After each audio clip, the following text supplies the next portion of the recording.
I'm Jamie Hooper with Remax Crest, and today we're here to talk about the ever-changing Greater Vancouver real estate market. But before we do, I'd just like to remind you, if you get any value from these videos, any enjoyment, just to click a thumbs up, make a comment, or maybe even subscribe to our channel if you feel so inclined.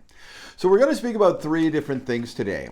We're going to speak about the ever-changing market conditions and what's gone on so far the first few weeks of January. We're going to talk about what would have happened if you bought your house 25 years ago today in January of '98. And the third thing we're going to talk about, that we always talk about this time of year, is your tax assessment, your municipal tax assessment that you just received in the last few weeks. So for starters, what I want to talk about, like I said to begin with, are the markets changing. Since the beginning of the year, the Greater Vancouver real estate markets have been extremely busy.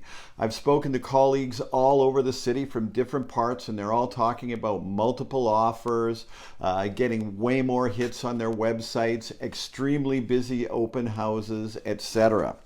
So why is this happening? Well, a lot of people didn't buy their homes last year. We had two different types of markets last year where it was extremely busy between January to March or mid-April type thing, and then it just slowed down the rest of the year. Sales were off about 40% the last 9 months compared to what they were like the first few months.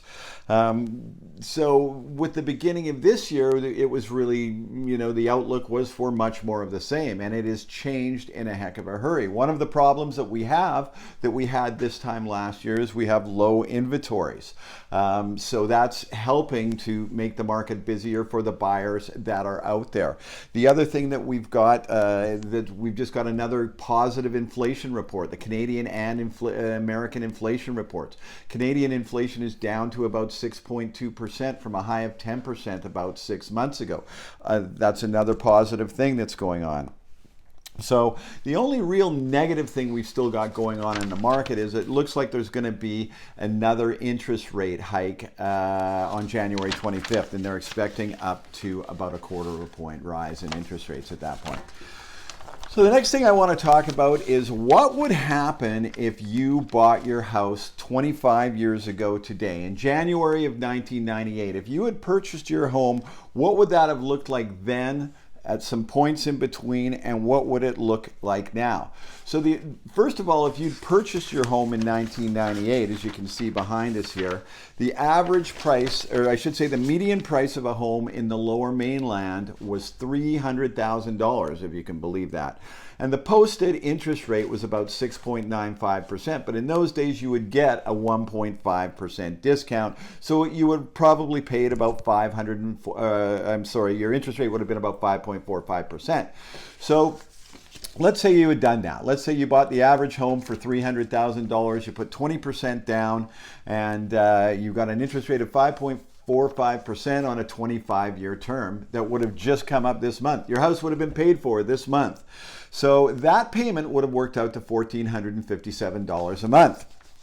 Now let's say you're taking out 5-year terms on these mortgages.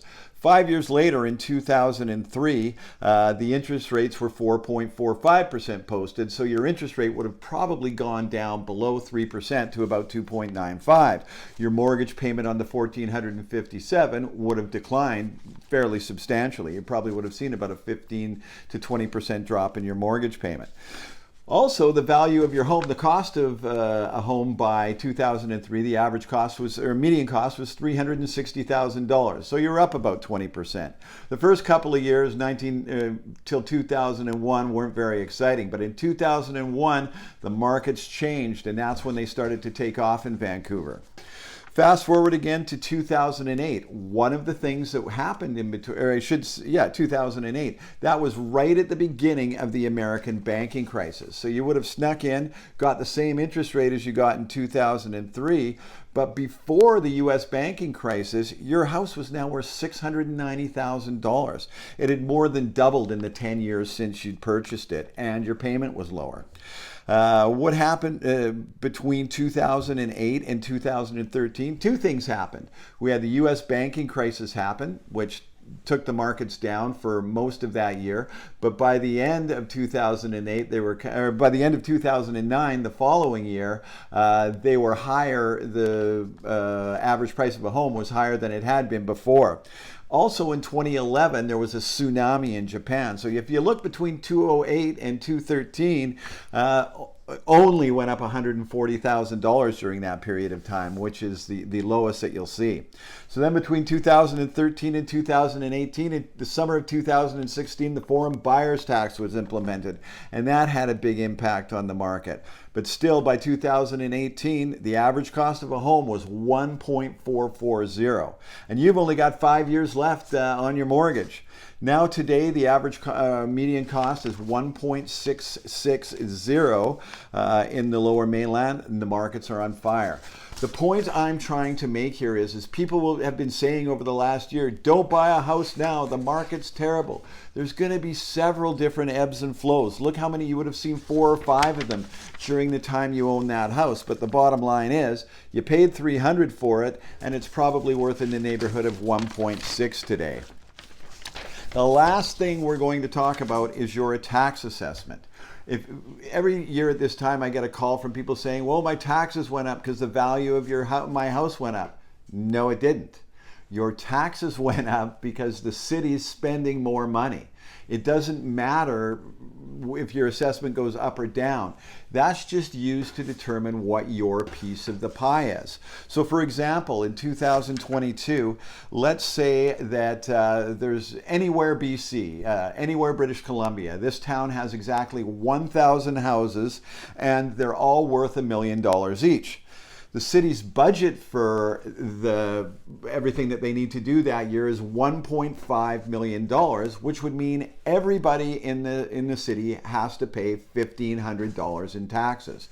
Now, if we fast forward to 2023, and it's now going to cost $1.1 million to run the city. It's going to cost them 10% more than it did the year before.